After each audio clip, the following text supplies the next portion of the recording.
हमें बताइए कलयुग में जीव का कल्याण कैसे होगा। कलयुग में क्योंकि वो पूर्ण रूप से संसार में लिप्त होगा, रोगों से पीड़ित होगा, दुखों से ग्रसित होगा, ऐसे में उसका कल्याण कैसे हो। सूत जी कहते हैं क्या, काल व्याल मुख ग्रास त्रास निर्नाश हेतवे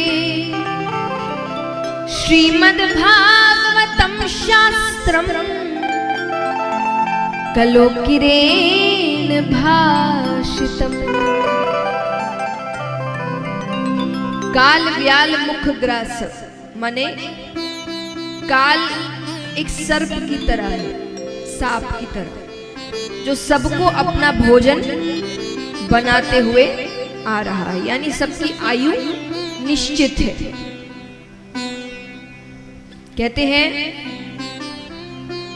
जीवन में कोई भी चीज निश्चित नहीं है। जैसे मान लीजिए एक बच्चा जन्म लेता है, अब वो बड़ा होगा कि नहीं होगा इसमें संदेह है। संदेह माने डाउट, होगा नहीं होगा पता नहीं, तो संदेह है, हाँ या ना, जोर से कहिए हाँ या ना। संदेह है, पता नहीं बड़ा होगा नहीं होगा। वो बच्चा पढ़ाई करेगा कि नहीं करेगा इसमें संदेह है। उसकी शादी होगी कि नहीं होगी इसमें संदेह है। उसके बच्चे होंगे कि नहीं होंगे इसमें संदेह है। वो मरेगा कि नहीं मरेगा इसमें संदेह है। इसमें कोई संदेह, जन्म लिया है तो मरना निश्चित है, जरूर मरेगा।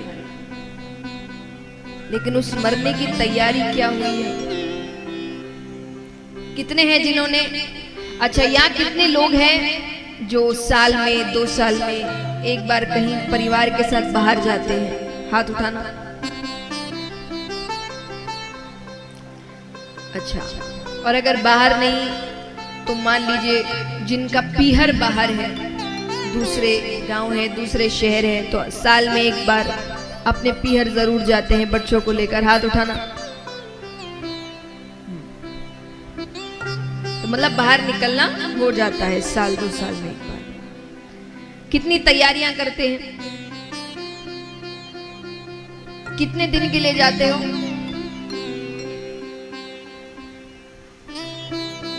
एक हफ्ता 10 दिन, ज्यादा से ज्यादा। बड़ी तैयारियां करते हैं। सबसे पहले क्या करते हो? टिकट, जितनी जल्दी उतनी सस्ती। तो पहले टिकट बनाते हैं, फिर शॉपिंग। अगर खुद घूमने जा रहे हैं तो अपने कपड़े, अगर किसी और के घर जा रहे हैं तो अपने कपड़े, साथ ही साथ उनके भी कपड़े, उनके लिए भी कुछ ना कुछ तोहफा तो ले जाना पड़ेगा। तो फिर जब जाने का समय आता है तब पूरी पैकिंग होती है, तैयारियां चलती है, सूटकेस बांधे जाते हैं, खाने का सामान, पानी का सामान, सब कुछ लिया जाता है।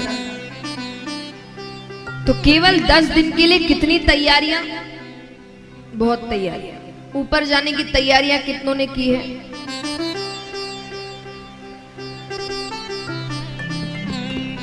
की है। वहां ये ट्रेन की टिकटें, फ्लाइट की टिकटें काम नहीं आती, वहां पुण्य की टिकट काम आती है।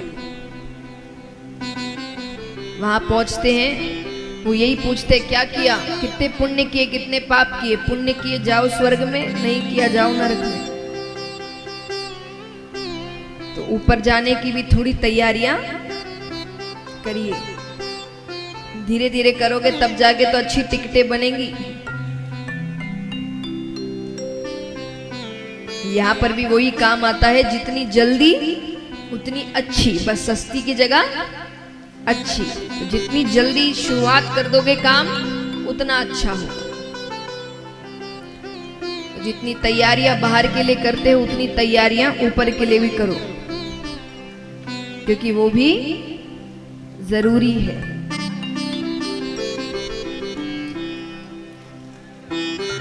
एक बार एक सेठ जी थे, उनके गांव में एक संत आए, तो वो संत के पास जाते हैं। संत से जाकर पूछा कि आप के अंदर इतनी एकाग्रता है, भगवान को मनाने में हो, अच्छे काम करने में हो, मेरे अंदर एकाग्रता नहीं है, मैं ज्यादा देर तक पूजा पाठ नहीं कर सकता, हर किसी से झगड़ा होता रहता है, कभी किसी से लड़ाई हो गई, कभी किसी को कुछ कह दिया। आपकी एकाग्रता का राज क्या है? या आपके अंदर जो इतनी अच्छाइयां हैं, प्रेम है, इसका राज क्या है? संत ने सोचा पता नहीं कितनों से उसने यही सवाल किया होगा, सबने अपना अपना जवाब दिया होगा। कुछ दिन तो ये जवाब को मानता होगा, फिर भूल जाता होगा। मैं भी कहूंगा ये बात कुछ दिन याद रखेगा, उसके बाद भूल जाएगा। तो बोलने से कुछ होगा नहीं, इसको करके दिखाते हैं थोड़ा। संत ने कहा चलो हाथ दिखाओ अपना, मुझे भविष्य देखना भी आता है। अच्छा, हाथ देखते हैं, क्या लिखा है? और हाथ आप बाद में देखिएगा, पहले मेरे प्रश्न का उत्तर तो दीजिए। संत ने कहा प्रश्न का उत्तर बाद में, तुम सिर्फ 10 दिन के मेहमान हो। कितने दिन के? क्या? बोले हाँ, अभी 10 दिन में देखो तुमको क्या करना है क्या नहीं करना है, तुम देख लो।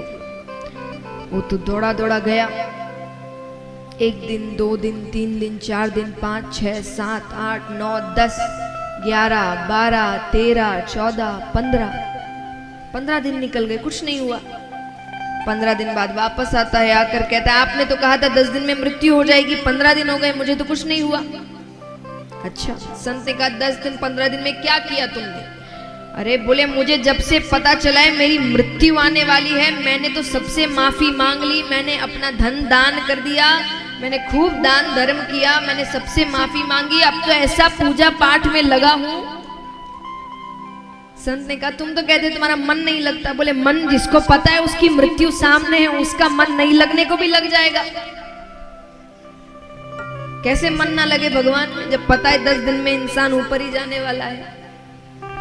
संत ने कहा मेरी एकाग्रता का राज यही है, मैं अपनी मृत्यु को याद रखता हूं, क्योंकि किसी को नहीं पता मृत्यु कब आ जाए, तो मैं ये याद रखता हूं। ये याद मुझे अच्छे काम करवाती है कि कब मृत्यु आ जाए तो जितना कर सकता है उतना भी कर ले।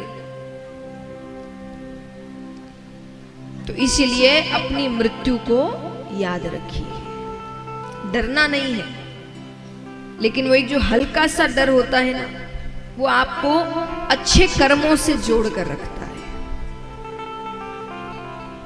हम इसलिए तो बुढ़ापे में अच्छे कर्म करने के सोचते हैं, क्यों? क्योंकि बुढ़ापे में पता है कब मृत्यु आ जाए पता नहीं, तो इंसान बड़ा अच्छा काम करता है, दिन भर भगवान का नाम जप करता रहता है।